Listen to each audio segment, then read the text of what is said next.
पुनः हरि ओम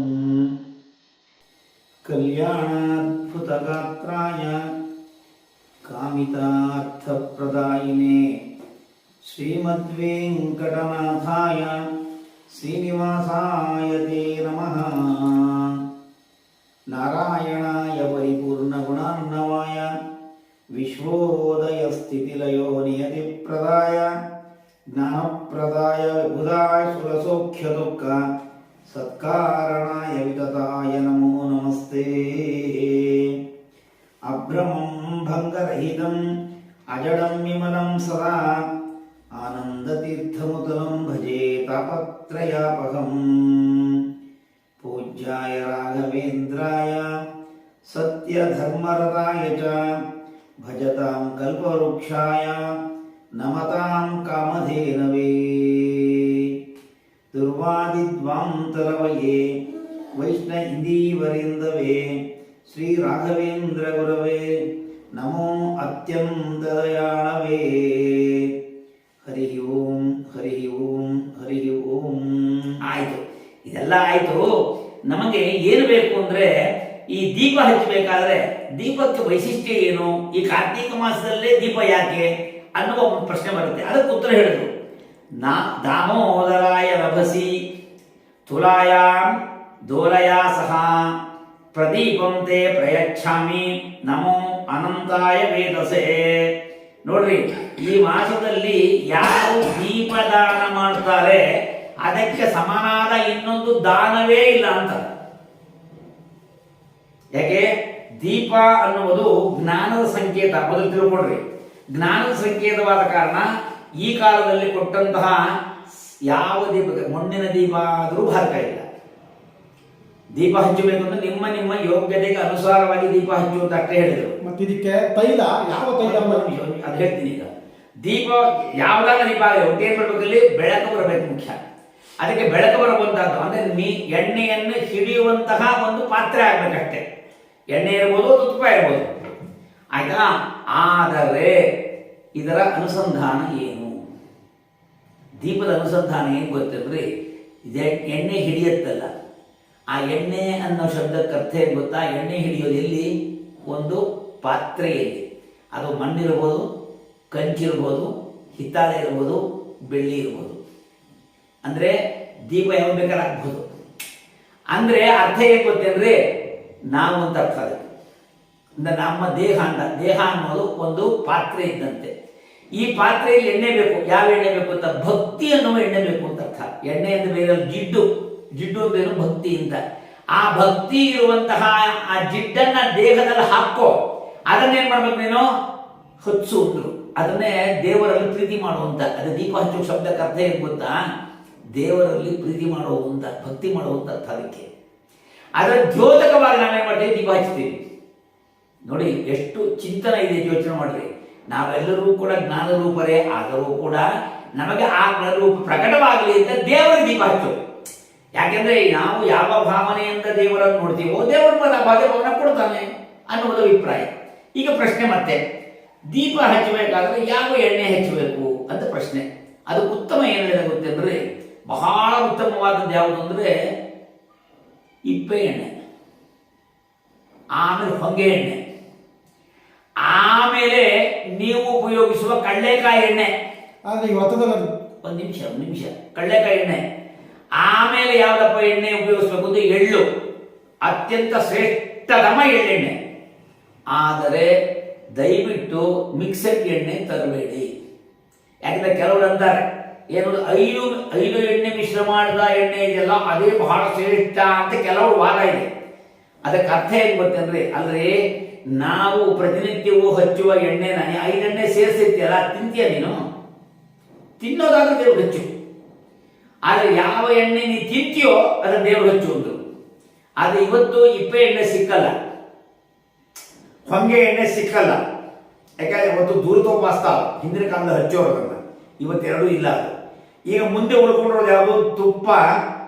ನಾವು ಉಪಯೋಗಿಸುವ ಎಣ್ಣೆ ಕೊನೆಯಲ್ಲಿ ಎಣ್ಣೆಯಲ್ಲಿ ಕಡಲೆಕಾಯಿ ಎಣ್ಣೆ ಇರ್ಬೋದು, ಕೊಬ್ಬರಿ ಎಣ್ಣೆ ಇರ್ಬೋದು, ಅಥವಾ ಎಳ್ಳೆಣ್ಣೆ ಇರ್ಬೋದು. ಈ ಮೂರ ಲೆಕ್ಕ ಹಾಕೊಂಡಾಗ ಎಳ್ಳೆಣ್ಣೆ ಅತ್ಯಂತ ಶ್ರೇಷ್ಠತಮ ಅಂದ್ರು. ಯಾಕೆ ಅಂತ ಪ್ರಶ್ನೆ ಬರ್ತೇವೆ. ಎಳ್ಳು ನೋಡ್ರಿ, ಅದ್ಭುತವಾದ ಚಿಂತನೆ ನೋಡ್ರಿ. ಎಳ್ಳು ಶುಭಕ್ಕೂ ಬರುತ್ತೆ, ಅಶುಭಕ್ಕೂ ಬರುತ್ತೆ. ಶುಭಕ್ಕೂ ಉಂಟು, ಅಶುಭಕ್ಕೂ ಉಂಟು ಅಂತ. ಎಳ್ಳಿಂದ ಮಾಡಿದ್ದು ಭಗವಂತನಿಗೆ ಅತ್ಯಂತ ಪ್ರೀತಿ ಪಾತ್ರ. ಯಾಕಂದ್ರೆ ಮುಂದೆ ಈ ಕಾರ್ತೀಕ ಮಾಸ ಆದ ಕೂಡಲೇ ಮುಂದೆ ಬರೋದು ಸಂಕ್ರಾಂತಿ ಅಂತ ಬರುತ್ತೆ.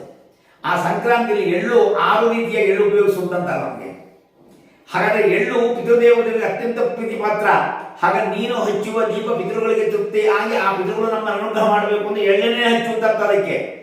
ಆದರೆ ಅಲ್ಲೂ ಕೂಡ ಹೇಳ್ತೀನಿ, ದಯವಿಟ್ಟು ಕೆಳಮಟ್ಟದ ಎಳ್ಳೆಣ್ಣೆ ಹಚ್ಚಬೇಡ್ರಿ. ಅಂದ್ರೆ ಮಿಕ್ಸೆಡ್ ಎಣ್ಣೆ ಹಚ್ಚೋಕೆ ಹೋಗ್ಬೇಡ್ರಿ. ಹಚ್ಚೋದಾದ್ರೆ ನೀವೇನ್ ತಿಂತೀರಿ ಅದು ಹಚ್ಚಿ ಅಂತ ಅದಕ್ಕೆ. ಎಳ್ಳೆಣ್ಣೆ ಕೂಡ ತಿನ್ನೋ ಎಣ್ಣೆ ಬೇರೆ ಇದೆ. ಅಂದ್ರೆ ಎಳ್ಳೆಣ್ಣೆ ತಿನ್ನೋ ಎಣ್ಣೆ ಬೇರೆ ಇದೆ, ದೀಪ ಹಚ್ಚೋ ಎಣ್ಣೆ ಬೇರೆ ಬೇರೆ ಕೊಡ್ತಾನ ಅವನು. ಅದು ಹೆಂಗೆ ಅಂದ್ರೆ ಅಳಿಯನ್ ತುಪ್ಪ, ಬೇರೆಯವ್ರ ತುಪ್ಪ ಅಂತ. ಅಳಿಯನ್ ತುಪ್ಪ ಶ್ರೇಷ್ಠ ಧರ್ಮ, ಬೇರೆಯವ್ರ ತುಪ್ಪ ಅಂದೇನೋ ಈ ಸುಮ್ಮನೆ ಹಾಕೋದು ಹಾಕೊಂಡು ಹೋಗೋದು ಅಂತ, ಅದು ಬೇಡ ಅಂತ ಅರ್ಥ ಅದು. ಹಾಗಾದ್ರೆ ನೀನೇನು ಉಪಯೋಗಿಸ್ತೀಯೋ ಅದು. ನೀವು ಒಂದ್ಸಲ ಕಳ್ಳೆಕಾಯಿ ಉಪಯೋಗಿಸ್ತೀಯಾ, ಕಳ್ಳೆಕಾಯಿನ ಹೆಚ್ಚು, ದೇವರನ್ನ ಬೇರೆ ಹೋಗಲ್ಲ. ಯಾಕಂದ್ರೆ ಎದ್ದೆದ್ದು ಆಚರಣೆ ಶ್ರೇಷ್ಠ ತತ್ತೆ ದೇವೇತೋ ಜನ ಅಂತ. ನಾವು ಏನನ್ನ ಉಪಯೋಗಿಸೋ ದೇವರು ಸಮರ್ಪಣೆ ಮಾಡಿದೇವರು ಒಪ್ಕೊಳ್ತಾನೆ. ಆದ್ರೆ ನಾನು ಮಾಡೋದೊಂದು, ದೇವರು ಮಾಡೋದೊಂದು ಅಂದ್ರೆ ಮಾಡಬೇಡ. ಇದು ಭಾರಿ ಮುಖ್ಯವಾದದ್ದು ಅಂತ. ಹಾಗಾದ್ರೆ ಈ ದೀಪೋತ್ಸವವನ್ನು ಮಾಡಬೇಕು ಅಂದ್ರೆ ಎಲ್ಲಿ ಮಾಡಬೇಕು ಅಂತ ಮತ್ತೆ ಪ್ರಶ್ನೆ ಮಾಡಿದ್ರು. ಅದಕ್ಕೆ ಏನು ಉತ್ತರ ಕೊಡ್ತಾ ಇರುತ್ತೆ ಅಂದ್ರೆ 4 ಜನ ಓಡಾಡುವ ಜಾಗದಲ್ಲಿ ದೀಪ ಹಚ್ಚುವಂತ. ಏನರ್ಥ ಅದಕ್ಕೆ ಅಂದ್ರೆ 4 ದಾರಿ ಇರುತ್ತಲ್ಲ, ಅಲ್ಲಿ ಮಧ್ಯೆ ದೀಪ ಹಚ್ಚಬೇಕಂತೆ. ಅದೇ ನಿಮಗೆ ಪ್ರಾಯಶಃ ನಿಮಗೆ ಗೊತ್ತಿರಲ್ಲ ಅಂತ. ಹಿಂದಿನ ಕಾಲದಲ್ಲಿ ಚೌಕ ಅಂತ ಒಂದಿರೋದು, ಆ ಚೌಕದ ಮಧ್ಯದಲ್ಲಿ ದೀಪ ಹಚ್ಚಿಟ್ಟರು. ಯಾಕೆ ಹಚ್ಚೋರು ಗೊತ್ತಿರಲಿ ಅವರು. ಇವತ್ತಿನಂತೆ ಎಲೆಕ್ಟ್ರಿಸಿಟಿ ಇರಲಿಲ್ಲ. ಅವತ್ತು ಆ ದೀಪವನ್ನು ನೋಡಿ ಅವರು ಹೋಗೋದಕ್ಕೆ ಬರೋದಕ್ಕೆ ಅನುಕೂಲವಾಗಲಿ ಅಂತ ಒಂದರ್ಥ. ಇನ್ನೊಂದರ್ಥ ಚೌಕ ಅಂದ್ರೆ ಯಾರು ಗೊತ್ತಿದ್ರೆ ನಾವೇ. ನಮಗೆ 4 ಧರ್ಮ ಅರ್ಥ ಕಾಮ ಮೋಕ್ಷ ಅಂತ 4 ಬೇಕು. ಈ 4 ಸೇರಿ ನಮ್ಮ ಒಬ್ಬರಲ್ಲೇ. ಹಾಗಾಗಿ ನಾವು ದೀಪ ಹಚ್ಚಬೇಕು ಮೊದಲು. ಅದನ್ನು ದೀಪಕ್ಕೆ ಹಚ್ಚೋದಕ್ಕೆ ಕಾರಣ ಹೇಳ್ತಾ ಇದ್ದಾರೆ. ಹಾಗಾದ್ರೆ ಆ ದೀಪವನ್ನು ಹಚ್ಚಬೇಕು. ಅದು ಹಚ್ಚೋ ಕಾಲದಲ್ಲಿ ನೀನು ಹಚ್ಕೋ, ಪುಣ್ಯ ಬರ್ಬೇಕಲ್ಲ. ಹಾಗಿರ್ಬೇಕು. ಕಾರ್ತೀಕ ಮಾಸದ ಪ್ರತಿಪಾದ್ಯನಾದ ದಾಮೋದರ ಪ್ರೀತ್ಯರ್ಥವಾಗಿ ದೀಪ ಹಚ್ಚುತ್ತೀನಿ ಅನ್ನೋ ಪುಣ್ಯ ಬರುತ್ತೆ. ನಾನೇ ತಿಂತೀನಿ ಅನ್ನೋ ಪಾಪ ಬರುತ್ತೆ. ಹಾಗಾಗಿ ಯಾವುದು ಅನುಕೂಲ ನಿಮಗೆ? ದೀಪ ಹಚ್ಚಿದ ಪುಣ್ಯವನ್ನು ಸಂಪಾದನೆ ಮಾಡು ಅನ್ನುವುದು ನಮ್ಮ ಪ್ರಾಚೀನರ ಇದು. ಮತ್ತೆ ಇದರಲ್ಲಿ ಇನ್ನೊಂದು ಅದ್ಭುತವಾದ ಚಿಂತನೆ ಇದೆ. ಆಶ್ವೀಜ ಬಹುಳ ತ್ರಯೋದಶಿ ಸಾಯಂಕಾಲದಲ್ಲಿ ಒಂದು ದೀಪದಾನ ಮಾಡಬೇಕು. ಅದಕ್ಕೆ ಹೆಸರೇನು ಗೊತ್ತಾ? ಯಮದೀಪದಾನ ಅಂತ. ಅದ್ಭುತವಾದ ಚಿಂತನೆ ಅದು. ಅಂದ್ರೆ ಪಿತೃದೇವತೆಗಳೆಲ್ಲರೂ ಕೂಡ ಪಿತೃಲೋಕಕ್ಕೆ ಹೊರಟಿದಾರಲ್ಲ, ಆಗ ದೀಪ ಹಚ್ಚಿ ಅವರನ್ನು ಕಳಿಸ್ಬೇಕು. ಅಷ್ಟೇ ಅಲ್ಲಪ್ಪ, ಜೊತೆನೇನು ಅಂದ್ರೆ ಯಮದೇವರನ್ನ ಉದ್ದೇಶ ಮಾಡಿ ದೀಪ ಹಚ್ಚಿ ದಾನವನ್ನ ಕೊಟ್ಟರೆ ನಮಗೆ ಅಪಮೃತ್ಯು ಬರಲ್ಲ ಅಂತ ಅರ್ಥ ಅದಕ್ಕೆ. ಆದರೆ ಯಮದೀಪಕ್ಕೆ ಮಾತಾಡ್ತಾರೆ. ಆಶ್ವಿನಸ್ಯ ಅಸಿತೆ ಪಕ್ಷೆ ತ್ರಯೋದಶ್ಯಾಂ ನಿಶಾಮುಖೆ ಯಮದೀಪಂ ಬಹಿರ್ದದ್ಯಾತೆ ಅಪಮೃತ್ಯುಂ ವಿನಶ್ಯತಿ. ನೋಡಿ, ಯಾವತ್ತು ಹಚ್ಚಬೇಕದನ್ನ? ಆಶ್ವೀಜ ಬಹುಳ ತ್ರಯೋದಶಿ ಸಾಯಂಕಾಲದಲ್ಲಿ ಸೂರ್ಯ ಅಸ್ತಮಾನವಾದಾಗ ನಮ್ಮ ಮನೆಯ ದಕ್ಷಿಣ ದಿಕ್ಕಲ್ಲಿ ದೀಪ ಹಚ್ಚು ಅಂದ್ರು. ಯಾಕೆ ದಕ್ಷಿಣ ದಿಕ್ಕು ಅಂದ್ರೆ ದಕ್ಷಿಣ ದಿಕ್ಕು ಯಮದೇವರಿಗೆ ಬೇಕಾದ ದಿಕ್ಕು ಅಂತ ಅಷ್ಟೇ ಅರ್ಥ ಅದಕ್ಕೆ. ಆ ಹಚ್ಚಿ ಯಮದೀಪಂ ಬಹಿರ್ದದ್ಯಾತೆ ಕೊಡಬೇಕು. ಆ ದೀಪ ಉಳಿದ ಮೇಲೆ ಅದನ್ನು ಬ್ರಾಹ್ಮಣರಿಗೆ ದಾನ ಕೊಡು ಅಂದ್ರೆ ಯಮದೇವರು ಪ್ರೀತರಾಗ್ತಾರೆ ಅನ್ನೋ ಶಬ್ದಕ್ಕರ್ಥ. ಹಾಗಾದ್ರೆ ಯಮದೀಪವನ್ನು ಕೊಡಬೇಕು. ಎಲ್ಲಿ ಹೇಳಿದ್ದಾರೆ ಅದನ್ನ? ಸ್ಕಾಂದ ಪುರಾಣದಲ್ಲಿ ಕಾರ್ತೀಕ ಮಾಸ ಮಹಾತ್ಮೆ ಅಂತ ಹೇಳಿದ ಅದ್ಭುತವಾದ ಚಿಂತನೆ ಇದು. ಮತ್ತೆ ಇದಾದ ಮೇಲೆ ಅಲ್ಲಿ ಒಂದು ಅದ್ಭುತವಾದ ಮಾತಿದೆ. ನಮಸ್ಕಾರ ಮಾಡ್ಬೇಕಂತದಕ್ಕೆ, ಅದಕ್ಕೆ ಆ ಯಮದೀಪಕ್ಕೆ ಮಾಡಬೇಕಾದ್ರೆ ಮಂತ್ರ ಹೇಳಿ ಅಂತಾರೆ. ಏನ್ ಮಂತ್ರ? ಮೃತ್ಯುನಾ ಪಾಶದಂಡಾಭ್ಯಾಂ ಕಾಲೇನ ಚ ಮಯಾಯುತಃ ತ್ರಯೋದಶ್ಯಾಂ ದೀಪದಾನ ಸೂರ್ಯ ಪ್ರಿಯತಾಂ ಮಮ. ಸೂರ್ಯಜ ಅಂತ ಸೂರ್ಯನ ಪುತ್ರನಾದ ಯಮದೇವರು ನನ್ನ ವಿಚಾರದಲ್ಲಿ ಪ್ರೀತರಾಗಲಿ. ಏನ್ ಪ್ರೀತರಾಗಬೇಕು? ಅವರು ಯಮಪ್ರೀತನ ನಾನು ಸಾಯಿಸ್ತಿದ್ದಾನ ಅಲ್ಲ, ನನಗೆ ಬರುವ ಅಪಮೃತ್ಯುವನ್ನು ಪರಿಹಾರ ಮಾಡಿ. ಪ್ರತಿಯೊಬ್ಬರು ಹುಟ್ಟಿದವರು ಸಾಯಲೇಬೇಕು, ಯಾರು ತಪ್ಪಿಸ್ಕೊಳ್ಳೋಕ್ಕಾಗಲ್ಲ. ಆದರೆ ಅಪಮೃತ್ಯು ಬರಬಾರದು ಅಂತ ಅರ್ಥ ಅದಕ್ಕೆ. ಅದನ್ನು ಹೇಳ್ತಾರೆ. ಹೇಗೆ ಮಾಡಬೇಕು ಅವನಿಗೆ? ಅವನು ದಂಡ ಹಿಡ್ಕೊಂಡು ಬರ್ತಾನಂತೆ. ಅಷ್ಟೇ ಅಲ್ಲ, ಅವನ್ಯಾರು? ಶ್ಯಾಮಯಾಯುತ ಅಂದ್ರು. ಶ್ಯಾಮಲಾದೇವಿ ಜೊತೆ ಬರ್ತಾಳೆ. ಅಂದ್ರೆ ಗಂಡ ಹೆಂಡರು ಇಬ್ರು ಬರ್ತಾರೆ. ಬಂದು ಈ ತ್ರಯೋದಶಿ ದಿವಸದಲ್ಲಿ ದೀಪ ಹಚ್ಚಿ ದಾನ ಯಾರು ಕೊಡ್ತಾರೆ ಅವ್ರ ಮೇಲೆ ಅನುಗ್ರಹ ಮಾಡ್ತಾರಂತೆ. ಅವ್ರಿಗೆ ಅಪ್ಪಿ ತಪ್ಪಿನೋ ಅಭಿವೃದ್ಧಿ ಬರಬಾರದು ಅಂತ. ಅಷ್ಟೇ ಅಲ್ಲ, ಅವರಿಗೆ ಕೆಟ್ಟ ಬುದ್ಧಿ ಬರದೆ ಭಗವಂತನಲ್ಲಿ ಭಕ್ತಿ ಅಂಕುರ ಆಗುವಂತೆ ಮಾಡ್ತಾರೆ. ಅದಕ್ಕೆ ಯಮಧರ್ಮರಾಜರಿಗೆ ಆ ದೀಪವನ್ನು ದಾನ ಮಾಡಿ ಅಂತ ಹೇಳಿದರು. ಮತ್ತೆ ಇದಾದ ಮೇಲೆ ಈ ವಿಶೇಷವಾದಂತಹ ಕೃಷ್ಣಾಚಾರ್ಯ ಸ್ಮೃತಿಮುಕ್ತಾವಳಿ ಒಂದು ದೊಡ್ಡ ಗ್ರಂಥ.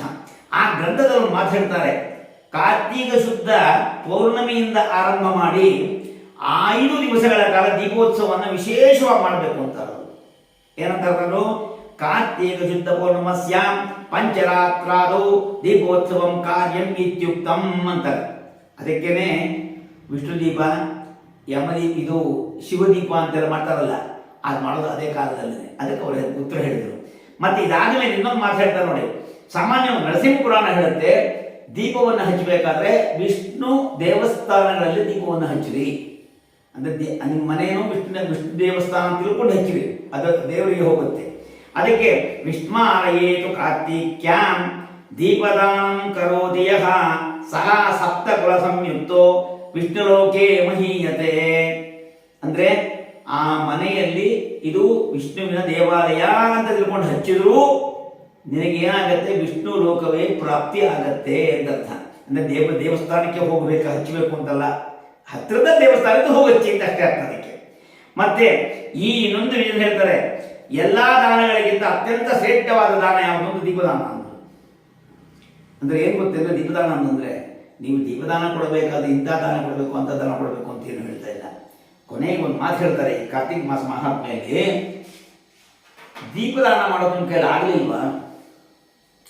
ಯಾರಾನ ದೀಪದಾನ ಕೊಡ್ತಾ ಇರ್ತಾರಲ್ಲ, ಕೊಟ್ಟ ಕಾಲದಲ್ಲಿ ಒಂಚೂರು ದೀಪ ಮುಂದೆ ಮಾಡಿದೆ ಮುಖ ಪುಣ್ಯ ಬರುತ್ತೆ ಅಂತ. ಅಂದರೆ ಸಣ್ಣ ದೀಪ ಉರಿತಾರೆ, ಚೂರು ದೊಡ್ಡದಾಗತ್ತೆ. ಆ ದೊಡ್ಡದಾದಾಗ ಅದು ದೊಡ್ಡದು ಮಾಡಿದ್ರಲ್ಲ, ಅದು ಪುಣ್ಯ ಉಂಟು. ಅದಕ್ಕೊಂದು ಕತೆ ಬರುತ್ತೆ.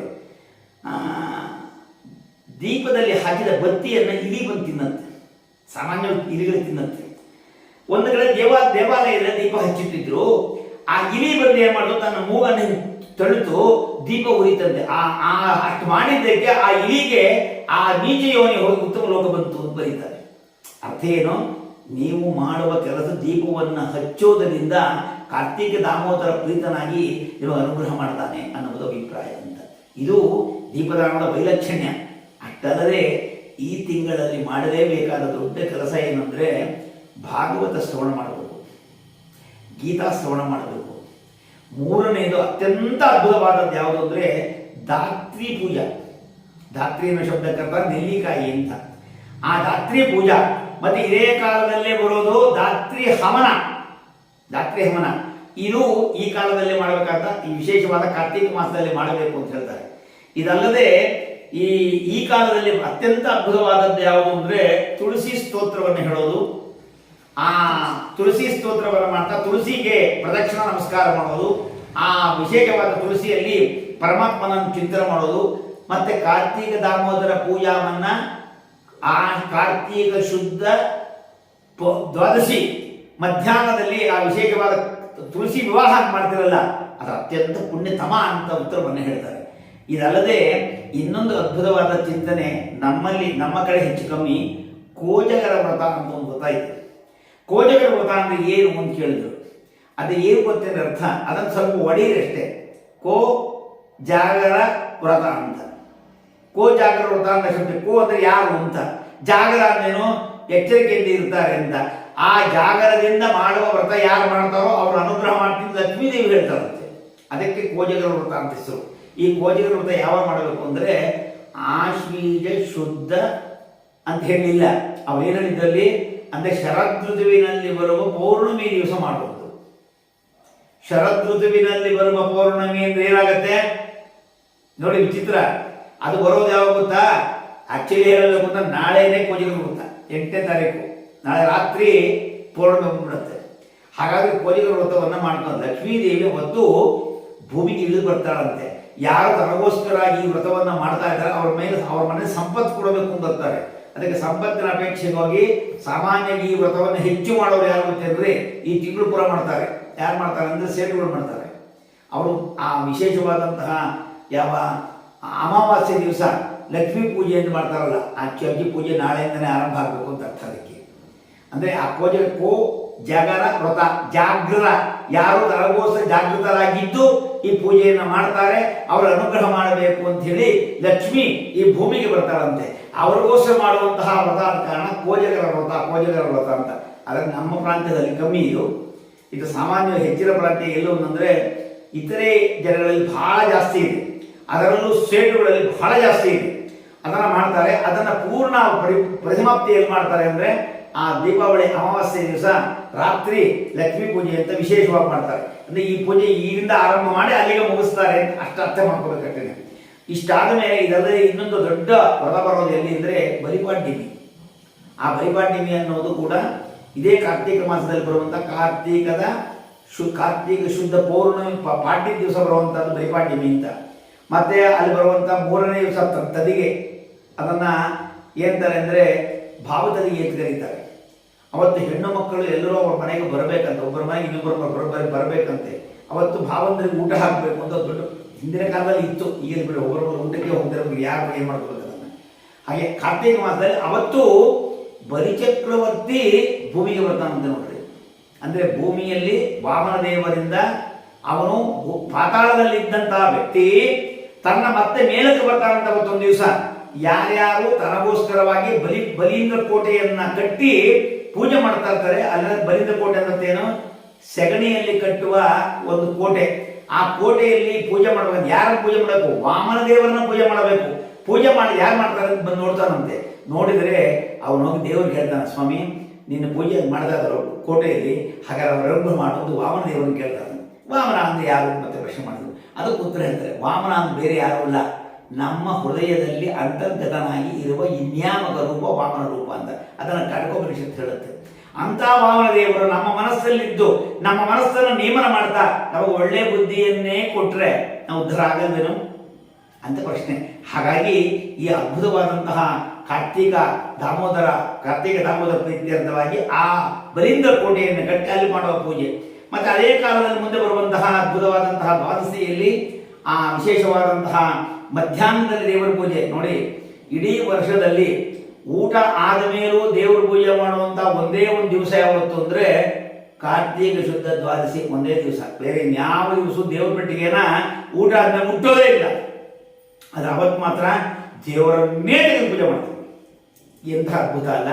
ಹಾಗಾದರೆ ಅಲ್ಲಿಗೆ ಮುಗಿಲಿಲ್ಲ, ಮತ್ತೆ ಎಲ್ಲಿಗೆ ಹೋಗುತ್ತದೋ, ಮತ್ತೆ ಅದು ಮುಂದುವರಿಯುತ್ತೆ. ಮುಂದುವರೆದು ಈ 4 ತಿಂಗಳು ಕಾಲ ನಾವೇನು ವ್ರತ ಮಾಡಿರ್ತೀವಿ, ಈ ವ್ರತಮಾನದಲ್ಲಿ ನಮಗೆ ಗೊತ್ತಿಲ್ಲದೆ ವ್ರತ ಏನಾದರೂ ಭಂಗ ಆಗಿದ್ದರೆ,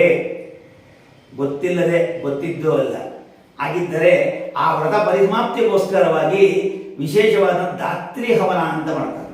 ಆ ದಾತ್ರಿ ಹವನ ಅನ್ನೋ ಶಬ್ದಕ್ಕೆ ಅರ್ಥ ಏನೋ ದಾತ್ರಿಯಿಂದ 3 ರೀತಿಯಾಗಿ ಅಂತ. ದಾತ್ರಿ ನಮ್ಮಲ್ಲಿ ಕಾಮ, ಕ್ರೋಧ, ಮತ್ಸರ ಈ 3 ಬಿಟ್ಟರೆ ಅದೇ ದಾತ್ರಿ. ಅದನ್ನು ಬಿಡಬೇಕು ಅಂತ ಅರ್ಥ. ಅಂದ್ರೆ ಈ ಕಾಮನೆಗಳು ಅನ್ನೋದು ಬಿಟ್ಟಿದ್ದಕ್ಕೆ ಚಾತುರ್ಮಾಸ ವ್ರತ ಮಾಡೋದು. ಚಾತುರ್ಮಾಸ ವ್ರತ ಮಾಡೋಕ್ಕಾಗೋದೇ ಇಲ್ಲ. ಹಾಗಾದ್ರೆ ಆ 3 ಬಿಟ್ಟಿದ್ದೀವಿ, ಅದನ್ನು ದೇವರಿಗೆ ಸಮರ್ಪಣೆ ಮಾಡ್ತೀವಿ ಅನ್ನೋದು ದಾತ್ರಿ ಹವನ. ಅದಕ್ಕೆ ನಾವು ದ್ಯೋತಕವಾಗಿ ಏನು ಮಾಡ್ತೀವಿ, ನೆಲ್ಲಿಕಾಯನ್ನ ಅವತ್ತು ಹವನ ಮಾಡ್ತೀವಿ ನೋಡಿ. ನೆಲ್ಲಿಕಾಯಲ್ಲಿ ಹವನ ಅಂತ ಕೇಳಿದ್ರು, ಪ್ರಶ್ನೆ ಮಾಡ್ತಾರೆ. ಅದಕ್ಕೆ ನೆಲ್ಲಿಕಾಯಲ್ಲಿ ಈ ತಿಂಗಳಲ್ಲಿ ಕಾರ್ತೀಕ ದಾಮೋದರ ಅದರ ಸನ್ನಿಹಿತನಾಗಿರ್ತಾನೆ. ಹಾಗೆ ಸನ್ನಿಹಿತನಾಗಿರೋದ್ರಿಂದ ಅವನ ಪ್ರೀತ್ಯರ್ಥವಾಗಿ ಮಾಡುವ ಅದ್ಭುತವಾದಂತಹ ವ್ರತ ಇದು. ಅಷ್ಟೇ ಅಲ್ಲ, ಇನ್ನೊಂದು ವಿಚಿತ್ರ ಗೊತ್ತಾ, ಈ ಧಾತ್ರಿ ಹವನ ಮಾಡೋದು ಯಾತಕ್ಕೆ ಅಂದರೆ ದಯವಿಟ್ಟು ಇದರ ಬಗ್ಗೆ ಸ್ವಲ್ಪ ತಿಳ್ಕೊಳ್ರಿ. ಅದರಲ್ಲಿ ಮಾತು ಹೇಳ್ತಾರೆ, ನಮಗೆ ಹೊಸದಾಗಿ ಧಾನ್ಯ ಬರುವ ಕಾಲ ಕಾರ್ತಿಕ ಮಾಸ. ಆ ಹೊಸದಾಗಿ ಬಂದಂಥ ಧಾನ್ಯವನ್ನ ತಗೊಂಡ ತಕ್ಷಣ ತಿನ್ನಬೇಡ ಅಂದ್ರು, ಅದು ದೇವರ ಸಮರ್ಪಣೆ ಮಾಡುವಂದ್ರು. ಎಲ್ಲಿ ಮಾಡಬೇಕು ಅಂದ್ರೆ ಧಾತ್ರಿ ಹವನದಲ್ಲಿ ಮಾಡುವಂದ್ರು. ಧಾತ್ರಿ ಹವನದಲ್ಲಿ ಮಾಡಿದ್ರೆ ಮುಂದೆ ನೀನು ವರ್ಷ ಪೂರ್ತಿ ತಿನ್ನೋದಕ್ಕೆ ನಿಂಗೆ ಅವಕಾಶ ಕೊಡ್ತಾನೆ ಅಂದ್ರು. ಅದು ಪರ್ಮಿಷನ್. ಅದನ್ನ ನಮ್ಗೆ ಅರ್ಥ ಮಾಡ್ಕೊಳ್ಳಲ್ಲ. ಇನ್ನೂ ನಮ್ಮ ಧಾನ್ಯ ಬಂದೇ ಇದ್ರೆ ನಾವೇ ಖರ್ಚು ಮಾಡಬೇಕು ಅಂದ್ರೆ ಅದಕ್ಕೆ ಹಾಗಲ್ಲ ಅರ್ಥ. ದೇವರು ಮುಂದೆ ಕೊಟ್ಟೇ ಕೊಡ್ತಾನೆ ಅಂತ ಪೂರ್ಣವಾದ ನಂಬಿಕೆಯಲ್ಲಿ ಅದು ಮಾಡ್ರಿ, ನಿಮ್ಮಲ್ಲಿರೋದನ್ನೇ ಮಾಡ್ರಿ, ದೇವರ ಅನುಗ್ರಹ ಮಾಡ್ತಾನೆ ಅಂತ ಅರ್ಥ ಅದಕ್ಕೆ. ಹಾಗೆ ಈ ಧಾತ್ರಿ ಹವನ ಅನ್ನೋದು ಈ ಕಾರ್ತಿಕ ಮಾಸದಲ್ಲಿ ಬರುವಂಥದ್ದು. ಮತ್ತೆ ಈ ಕಾಲದಲ್ಲಿ ಮಾಡಲೇಬೇಕಾದ ದೊಡ್ಡ ಕೆಲಸ ಏನು ಅಂದರೆ ದೇವರು ಪ್ರೀತನಾಗೋದು ಯಾವುದಂದ್ರೆ ಭಕ್ತಿಯಿಂದ ಮಾತ್ರವೇ.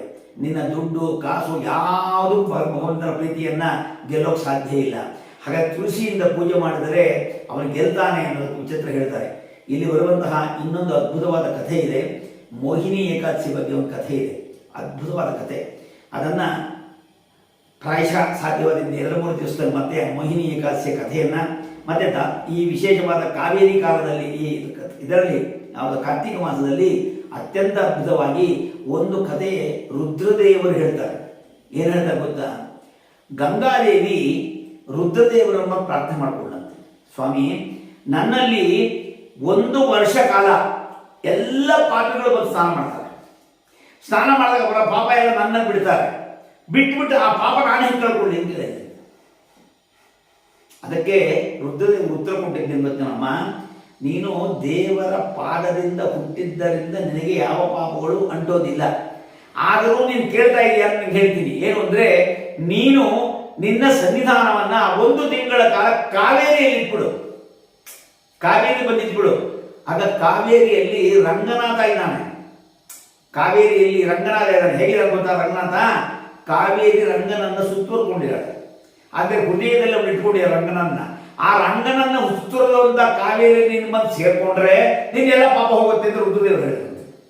ಅದಕ್ಕೆ ಈಗ ತುಲಾ ಕಾವೇರಿಯಲ್ಲಿ ಸ್ನಾನ ಮಾಡಿದರೆ ಗಂಗಾ ನದಿಯ ಸ್ನಾನ ಪುಣ್ಯ ಬರುತ್ತೆ ಅಂತ ಹೇಳಿದ್ದಾರೆ. ಅದಕ್ಕೆ ಇಲ್ಲಿ ಸ್ನಾನ ಮಾಡಬೇಕು. ಎಲ್ಲೆಲ್ಲಿ ಕಾವೇರಿ ಹರಿಯುತ್ತೆ ಎಲ್ಲ ಕಡೆನೂ ಅಷ್ಟೇನೆ. ಮತ್ತೆ ಶ್ರೀರಂಗದಲ್ಲೂ ಹಾಗೆ. ಶ್ರೀರಂಗದಲ್ಲೂ ಕೂಡ ಕಾವೇರಿ ಹೇಗಿದೆ ಗೊತ್ತಾ? ಹಿಂಗೆ ಒಡೆಯುತ್ತೆ. ಒಡೆದು ಆ ಮಧ್ಯ ರಂಗನನ್ನು ಸೇರಿಸ್ಕೊಂಡು ಕಾವೇರಿ ಹರಿಯುತ್ತೆ. ಹಾಗಾದರೆ ರಂಗನನ್ನ ಹೃದಯದಲ್ಲಿ ಇಟ್ಟುಕೊಂಡ ಕಾವೇರಿಯಲ್ಲಿ ಗಂಗಾ ನದಿಯ ವಿಶೇಷ ಸನ್ನಿಧಾನ ಈ ಕಾಲದಲ್ಲಿ ಬರುತ್ತಂತೆ.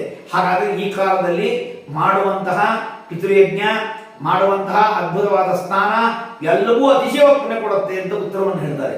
ಹಾಗಾದರೆ ಕಾರ್ತೀಕ ಮಾಸದ ಮಹಾತ್ಮೆಯಲ್ಲಿ ಮೊದಲು ಹೇಳಿದ್ದೇ ಇದನ್ನ. ಗಂಗಾದೇವಿ ಕಾವೇರಿಯಲ್ಲಿ ತನ್ನ ಸನ್ನಿಧಾನವನ್ನು ಇಟ್ಟದ್ದರಿಂದ ವಿಶೇಷವಾಗಿ ಈ ಕಾಲದಲ್ಲಿ ಕಾವೇರಿ ಸ್ನಾನ ಮಾಡ್ರಿ ಅಂತ ಉತ್ತರ ಕೊಟ್ಟರು. ನಾವು ಹತ್ತಿರದಲ್ಲಿ ಕಾವೇರಿ ಇದೆ, ನಾವು ಹೋಗಿ ಸ್ನಾನ ಮಾಡಿಲ್ಲ ಅಂತ ಅರ್ಥ ಏನು? ಹಾಗಾದ್ರೆ ನಮ್ಗೇನು ಅಂದರೆ ನಮ್ಗೆ ಇನ್ನೂ ಪಾಪ ಬೇಕಾದ್ರೆ ನಮ್ಮತ್ತೆ ಇರಲಿ ಅಂತ ಅಷ್ಟೇ ಅರ್ಥ ಅದಕ್ಕೆ ಅಂತ. ಹೀಗೆ ಈ ಕಾವೇರಿ ಸ್ನಾನ ಬಗ್ಗೆ ಮತ್ತೆ ಇಷ್ಟಲ್ಲದೆ ಈ ಕಾರ್ತೀಕ ಮಾಸದಲ್ಲಿ ನಾವು ಮಾಡಲೇಬೇಕಾದ ಕರ್ತವ್ಯಗಳೇನು, ಮತ್ತೆ ಇದರಲ್ಲಿ ಬರುವಂತಹ ಅದ್ಭುತವಾದ ಚಿಂತನೆಯಲ್ಲಿ ಭಗವಂತನ ಮಹಿಮೆಯನ್ನ ಹೇಗೆ ತಿಳ್ಕೊಳ್ಬೇಕು ಅನ್ನೋದನ್ನ ಮುಂದಿನ ಭಾಗದಲ್ಲಿ ಹೇಳೋಣ ಅಂತ ಹೇಳ್ತಾ ಇವತ್ತಿನ ಈ ಉಪನ್ಯಾಸವನ್ನ ದೇವರಿಗೆ ಸಮರ್ಪಣೆ ಮಾಡೋಣ. ಸಮರ್ಪ್ಯಕೃತ್ಯಾನಿ ಪ್ರತೀಕೃತಾನಿ ವ್ಯಾಸಾಯ ಭೂಮಿ ಸತತಾನಿ ತಾವತ್ತೆ. ಏನಾದರೂ ಪ್ರಶ್ನೆ ಇದ್ರೆ ಹೇಳ್ತೀನಿ. ಅದ್ರ ಪ್ರಶ್ನೆ ಏನಿದ್ರೆ ನಿಮ್ದೆಲ್ಲ ಪ್ರಶ್ನೆಯಲ್ಲಿ ಬಂದಿರಬೇಕು ಅನ್ಕೊಳ್ಳೋದು. ನೀವು ಮಾಡಬೇಕು, ಯಾವ ಪ್ರಶ್ನೆ ಮಾಡಬೇಕು ಅನ್ಕೊಂಡಿದ್ರಿ ಎಲ್ಲವನ್ನೂ ಪ್ರಶ್ನೆ ಉತ್ತರ ಕೊಟ್ಟಿದ್ದೀನಿ. ಅದು ಇನ್ನೇನಾದ್ರು ಪ್ರಶ್ನೆ ಇದ್ದರೆ ಗುರ್ತಾಕೊಡ್ರಿ. ಮತ್ತೆ ಮುಂದಿನ ಎಪಿಸೋಡ್ ಕೊಡೋಕ್ಕಂತ ಅದು ಪೂರ್ತಿ ಮತ್ತೆ ಕೊಡೋಣ ಅಂತ ಹೇಳ್ತಾ ಇವತ್ತಿನ ಈ ಒಂದು ವಿಶೇಷವಾದ ಕಾರ್ತೀಕ ಮಾಸದ ಬಗ್ಗೆ ತಿಳ್ಕೊಳ್ಳೋಕೆ ಏನು ಅಪೇಕ್ಷೆ ಪಟ್ಟು ಇದನ್ನು ದೇವರಿಗೆ ಸಮರ್ಪಣೆ ಮಾಡ್ತಾ ನಾವು ನಮ್ಮ ಈ ಉಪನ್ಯಾಸವನ್ನು ಸಮರ್ಪಣೆ ಮಾಡೋಣ. ಶ್ರೀಕೃಷ್ಣ ಅರ್ಪಣ. ಎಷ್ಟು ನಿಮಿಷ ಆಯಿತು?